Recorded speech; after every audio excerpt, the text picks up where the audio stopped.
तेव्हा असं वाटलं नाही की आपण कुठल्या याच्यासाठी चाललोय, ट्रॅकिंगसाठी चाललोय किंवा कशासाठी, एकदम फॅमिली सारखं वाटलं सगळ्या गोष्टी. त्यामुळं तेव्हापासून मला तो फर्स्ट ट्रॅक केल्यानंतर बाकीचे ट्रॅक असे वाटले की कधी मी ट्रॅकला जाईल. उलट सरांनी कधी छोटा मोठा ट्रॅक घेतला मी त्यांना बोलायचं आता साधा ट्रॅक काय घेतात, सिंपल का ट्रॅक घेतात, ते बोलायचे की आपल्या सगळे लोक असतात ते सिनियर सिटीजन आहेत, लहान मुलं वगैरे, त्यामुळे आपल्याला असे ट्रॅक घ्यावं लागतात ते आणि त्यांनी सगळ्यांची काळजी घ्यावी लागते. त्यामुळं असे आपण ट्रॅक घेतो.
श्री संजय पानसरे यांना ट्रॅकिंगची प्रचंड आवड आणि ते त्यांच्या एक्झॅक्टली अपोजिट. थोडंसं माझा कामाचा लोड, मी आरोग्य विभागात काम करते, त्यात मी जरा 5 वर्ष मुंबई अपडाऊन करायचे, पुण्यात ट्रान्सफर. पण मिस्टरांचं ट्रॅकिंग कधीच बंद झालं नाही, माझं कसंही असो. त्यात आमचे फॅमिली फ्रेंड लंगोटे सर कायमच घोरावडेश्वर डोंगर आणि चौराई डोंगर फिक्स असायचा. मला कायमच फोर्स केलं जायचं, ट्रॅकिंगला येऊन बघ काय असतं. मी म्हटलं माझ्याच्याने नाही होणार. पण पद्मावती ट्रॅकिंगला मी ग्रुपसोबत आले आणि ग्रुपमधल्या सगळ्या यंगस्टरला पाहिलं आणि माझ्या मनात असलेली सुप्त जी ट्रॅकिंगची भावना आहे ती ज्वलंत झाली आणि मी ट्रॅकिंगला सुरुवात केली. त्यानंतर राजगडचा ट्रॅक, हे फ्रेंड्स ट्रॅकिंग क्लबचा हा जो राजगडचा 100वा ट्रॅक आहे, यामध्ये मला सहभागी होण्याचा चान्स मिळाला. मी खरोखर खूप ऋणी आहे. त्या ट्रॅकला जायचं म्हणजे त्यावेळेस पुण्यात सगळीकडेच पाणी होतं, संध्याकाळ पाऊस होता. अगदी बसमध्ये बसूपर्यंत मी निगेटिव्ह होते. तिथे गेल्यानंतर मी माझ्या हजबंडला म्हटलं मी बसमध्ये बसते, मी नाही करते, कारण मी हॉस्पिटलमध्ये काम करते. आय नो की कसे इंजुरीज असतात आणि ते सगळं पाहिलेलं, मी नाही करणार. पण त्यांनी मला सांगितलं बघा, आणि बाकीचे सगळ्यांना पाहिलं, सोनी सर सगळ्यांना पाहिल्यानंतर मी करू शकते आणि मी राजगड ट्रॅक केला. खरंच राजगडावर गेल्यानंतर त्यांनी माझी चेष्टा केली, आता कॅन्सल करायचं का? म्हटलं नाही, झाला आता माझा ट्रॅक. आणि खरंच सांगते की इथून पुढेही मी त्या फ्रेंड्स ट्रॅकिंग क्लबसोबत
पाटील सरांच्याबद्दल जास्त बोलता येईल, कारण त्यांनी जे अनुभव आहे ते अगदी आपल्या जवळपास पोहोचणार आहे.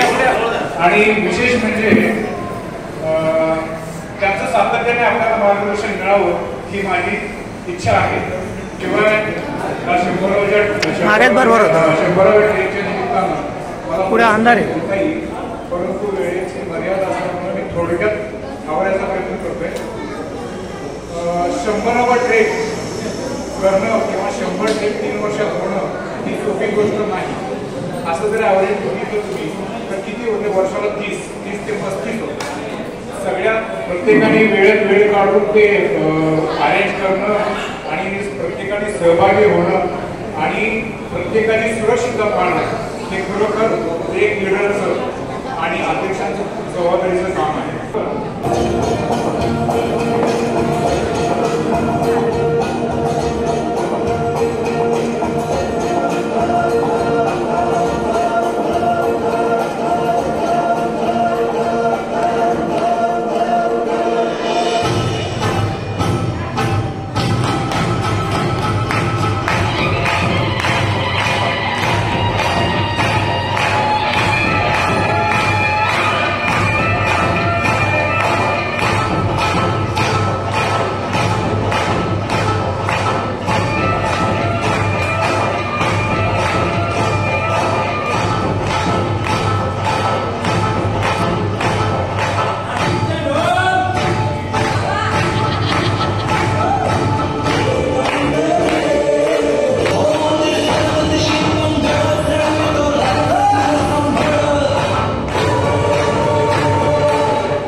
या ठिकाणी सर्वच आम्हाला या ठिकाणी वंदन करतो व फ्रेंड्स ऑफ ट्रेकिंगचे सर्व लिडर्स या ठिकाणी. आज आपण बघितलं ट्रेकिंग का करायचा.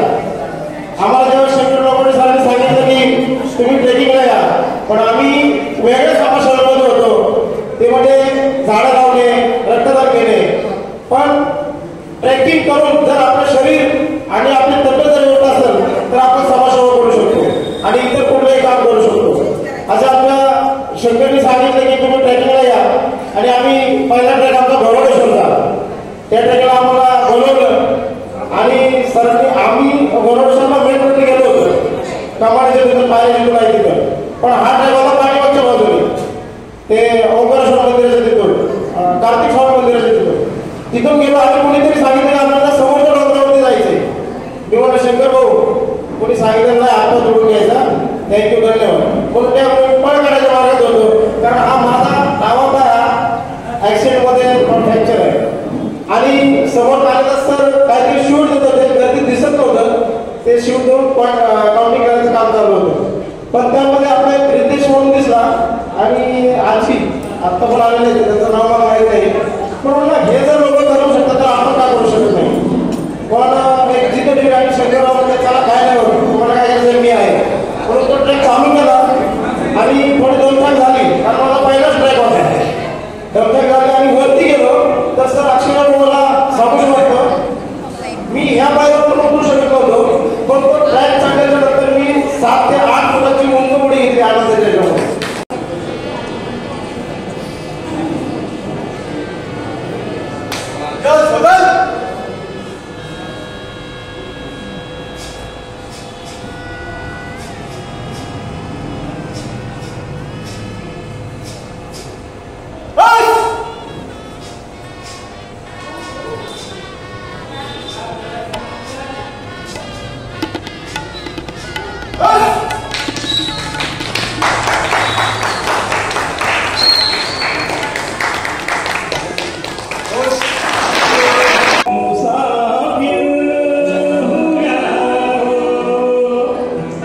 उंच शिखरावरी जायचे मेघात मेघ बनून फिरायचे उंच शिखरावरी जायचे मेघात मेघ बनून फिरायचे वाट फिकट असली जरी निसरली घट्ट पाय रोवणी घेऊडी दगडाला घोटले कसतील गायचे उंच उंच शिखरावरी जायचे उंच शिखरावरी जायचे मेघात मेघ बनून फिरायचे कल्क झाडी वाट आमची आळवती फाटी फाटी सळसळून बोलती मेघांना सगळा बरसायचे उंच उंच शिखरावरी जायचे उंच शिखरावरी जायचे मेघात मेघ बनून फिरायचे वृक्षवेली वाट आमची आळवती पाखरेली फुलासवे डोलती रान फुलासवे आता फुलायचे उंच उंच शिखरावरी जायचे उंच उंच शिखरावरी जायचे मेघात मेघ बनून फिरायचे उच्च करा खोल खोल ही दरी थरार काट येई अंगावरी दोरीवर मावळ्या परी चढायचे उंच उंच शिखरावरी जायचे उंच शिखरावरी जायचे मेघात मेघ बनून फिरायचे मस्त मस्त थंड हवा डोंगरी झिम झिम सावनाच्या यासरी बेभान होऊन आता भिजायचे उंच उंच शिखरावरी जायचे उंच उंच शिखरावरी जायचे मेघात मेघ बनून फिरायचे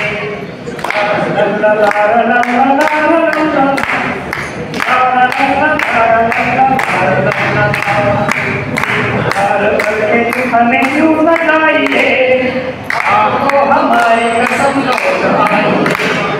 धन्यवाद।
ऋतं वच्मि सत्यं वच्मि अवद्ब्रह्म अवभक्तारम् अवशोधारम् अवधातारम् अवधातम् अवनुचानन अवशिष्य अवपश्चान्तात अवगुणस्तात अवधरातात अवदक्षिणातात अवचोद्वान्तात अवधरातात सर्मतो मा पायी पायी समन्तात तुम ब्राह्मणेस्तुम चिन्मयः तुम अन्नमनेस्तुम ब्रह्मपुर नजर येत तिच्या अंगार दरबार झालं बघाल कुणी घेईना पुढाकार साऱ्यांनीच मानली आलं इतक्या कशानं एक सदा बोलला हम गाणगे सोडतो नंतर बिडावला नाव त्याचा पुत्र खान तिला जास्त जरूर सहितान खान बोलला छाती ठोकून शिववाला टाकतो चिरडून कौतिक झाले दरबाराचे खान निघाला मोठ्या पूर्वीने त्याचं घोड गळ पायदळ फौज फाटाला एक पैकळ अंगी 10 हाती झळबळ पाहणारा कापे चळचळ वाटे भेटेत चिरडीत खेचत खानाची सेना निघाली धावत उडली देवळ उद्ध्वस्त केली आया बहिणी चापून लुटली कोण रोखणारी वाजलं जो तो हेच बोलू लागला शिवबाचं काय खरं नाही इकडे जा तिकडे मुघल पलीकडे इंग्रज खान राजाची सेना मुठवर खानाला कसा थोपणार काय रडवा पाहून चिंतेत बंद सरकार राजा आपला जीव मोलाचा आहे खानाचं सैन्य आपण त्याच्यासमोर आपण टिकावला अवघड आहे काय म्हणतात त्याला शिवबा केवळ आमचा पुत्रच नाही रावघ्या महाराजांना स्वाभिमान त्या मातेने आपला पुत्र गमावला तरी मग भ्यारपणे पळत जाऊन मराठी मोठ्याचा स्वाभिमान गमावला कामाने. ॲक्च्युली मला ट्रेकची अजिबात आवड नव्हती, परंतु मी बैजागमधून गेल्या महिन्यातच रिटायर झालो. आम्ही जेव्हा काँग्रेस सर बैजागमध्ये होते स्पोर्ट्स ऑफिसर म्हणून त्यावेळेस काँग्रेसवर मी त्यानंतर आढाव सर माझे मित्र ज्ञानेश्वर गराडे आम्ही एकाच टेबलवरती नाश्ता वगैरे करायचो. त्यावेळेस ते ट्रेकच्या ज्या गमती जमती आहेत ते नेहमी आम्हाला सांगायचे आणि त्यामुळे थोडंफार जेव्हा त्यांनी मला ग्रुपमध्ये ॲड केलं तेव्हा मला वाटू लागलं की आपण पण ट्रेकवरती जावं आणि बैजागो ट्रेक अरेंज करत असते. परंतु मी त्यावेळेस काँग्रेसर असताना ऑफिशियली कंपनीमध्ये अगदी 2-3 ट्रेकच केले होते. पण नंतर ॲक्च्युली आपला ग्रुप स्थापन झाल्यानंतर घरी सुरुवात झाली. त्याच्यानंतर मी ट्रेकला गेलो आणि त्यावेळेसच मला आवडलं काँग्रेस साहेबांचे काही योग्य नियोजन आहे, जे काही टायमिंग वगैरे आहे, त्यानंतर सर्वांची काळजी घेणारे आपले ग्रुप लिडर वगैरे, यामुळे मी ते कंटिन्यू केलं. जवळजवळ आता मी 40 ट्रेक पूर्ण केलेले आहे. पार चढुनी डोंगर कडे कपाट झाली 100 पार चढुनी डोंगर कडे कपाट एक एक करत जमलो जेव्हा भावाचे शिलेदार एक एक करत जमलो जेव्हा भावाचे शिलेदार कधी राजगड कधी तोरणा कधी अंधार पण कधी कातळधार झाली 100 पार चढुनी डोंगर कडे कपाट लीडर आमचे लीडर अध्यक्ष आमचे तडफदार अध्यक्ष आमचे तडफदार अवघड वाट पातळधार लिलिया करती पार अवघड घाट पातळधार लिलिया करती पार झाली 100 पार चढुनी डोंगर कडे कपाट. लहू सरांचा संयम सूर्यवंशी सरांची शिस्त सर्व लेखरचे असते त्यांच्यावरच भिस्त शाहीर कांबळे सरांचा पोवाडा चढवितो स्फुरणफार झाली 100 पार चढुनी डोंगर कडे कपाट. आजोबा देवांश आमचा छोटा उस्ताद आजोबांचा चालवणार वारसा ज्येष्ठ आदर्श सोनी सर उत्साह त्यांचा रुबाबदार झाली 100 पार चढुनी डोंगर कडे कपाट. एकमेकांना साथ देती हात मदतीचा सदैव तयार नव्या आव्हानांना आपण सर्व तयार झाली 100 पार चढुनी डोंगर कडे कपाट. आज आपला काँग्रेसनी नवरचना तयार केलेला आहे. त्याबद्दल मला एवढंच म्हणून माझं व्यक्त करायचं आहे. कुठलाही उपक्रम एक तर त्या उपक्रमाबद्दल प्रेम पाहिजे ते त्यांनी इतकं भरभरून केलेलं आहे, त्यामुळे एवढा सगळा आपला इथं दिसतच आहे प्रेम. तर त्या प्रेम लीडरच्या माध्यमातून आपल्या माध्यमातून आपण प्रेम देतोय घेतोय. दुसरी गोष्ट नियोजन किंवा अभ्यास तो तर एवढा व्यवस्थित आहे की प्रत्येक लीडर कालिदास असतील हे असतील आपल्या बाकी सगळे हे आपल्याला माहितीच आहे की त्याचं नियोजन कसं आहे. आणि तिसरी गोष्ट म्हणजे साहस. या तिन्ही गोष्टींचा सन्मान झालेला आपण इथं बघतोय आणि याच्याबद्दल हे मला मनोगतातून व्यक्त करायचं होतं आणि या सगळ्यांना मी आभारी आहे. धन्यवाद. फ्रेंड्स ट्रेकिंगचा कार्यक्रम हा जन्मनावा सगळ्यांना अर्थातच चांगला वाटला असेल. चांगला वाटण्यापेक्षा जास्त उंचीवर घेऊन ठेवला सगळ्यांनी बरोबर. फ्रेंड्स ट्रेकिंग क्लबचे शतक महोत्सवी कार्यक्रमासाठी प्रमुख पाहुणे आपल्याला एवढेच लिफ्ट आणि टाकतील. त्यांचे मनापासून आभार. तुम्ही आमचं आमंत्रण स्वीकारलं, तुम्ही इथे तुमचा बहुमूल्य वेळ दिला, त्यामुळे तुमचे खूप खूप आभार. तसेच सर्व सदस्य मोठ्या संख्येने इथे उभं राहिले त्या सगळ्यांचेही आभार. माननीय पत्रकार उपस्थित राहिले त्यांचेही आभार. पॉवर पॉईंट प्रदर्शनामध्ये आपल्याला स्क्रीनवर इथे काही मोठे क्लिप्स दाखवल्या गेल्या त्याच्यासाठी विनीत सरांचा खूप खूप आभार. तसेच हॉल डेकोरेशन करून दिल्याबद्दल चैतन्य सभागृहाचे आभार. आणि हा कार्यक्रम यशस्वी होण्यासाठी फ्रेंड्स ट्रेकिंग क्लबचे अध्यक्ष कोंबडे सर तसेच फ्रेंड लीडर या सर्वांचेही खूप खूप आभार. रांगोळीसाठी माझ्या मैत्रिणी रजनी, अश्विनी तसेच ऋतुंबरा पात्रे या सगळ्या मैत्रिणी मिळून रांगोळी काढली त्यांचेही आभार. तसेच आमचा ग्रुप डान्स अश्विनीची बहीण प्राजक्ता बरोबर ना, तिने अगदी काही खूप कमी वेळेत आणि एका दिवसात बसवून दिला, तिचेही खूप खूप आभार. आणि स्वादिष्ट भोजन दिल्याबद्दल आदिनाथ केदार यांचे खूप खूप आभार. धन्यवाद.